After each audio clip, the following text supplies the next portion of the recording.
Hello, my name is Max. Welcome to No Code Nerd. Today we're talking about Unstack. So Unstack is a crazy powerful tool. Basically, it's one of these combo tools, if you've ever kind of seen those. It's not just a landing page builder. It's not just a website builder. It allows you to, first of all, integrate with a ton of other tools, which is awesome.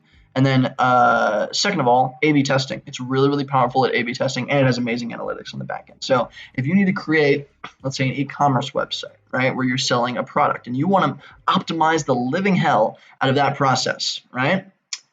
Unstack is probably going to do this, be the best solution for you. So you can go and create different landing pages, different little flows. You can integrate it with different tools, maybe like a form tool, maybe like a little chatbot tool, whatever the heck, right?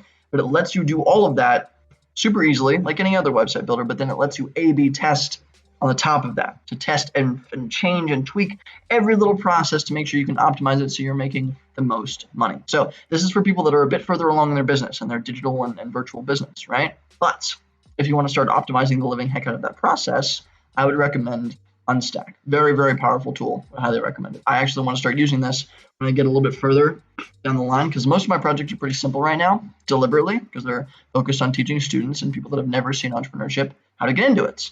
But if I want to go more serious, I'm probably going to use Unstack. So that's my personal perception. There's a ton of these tools out there, but Unstack's really cool for that A/B testing portion of it. Let me know if you have any questions on how you can start building little forms and little flows and little A/B tests with this. So I hope that was helpful. I'll see you in the next episode.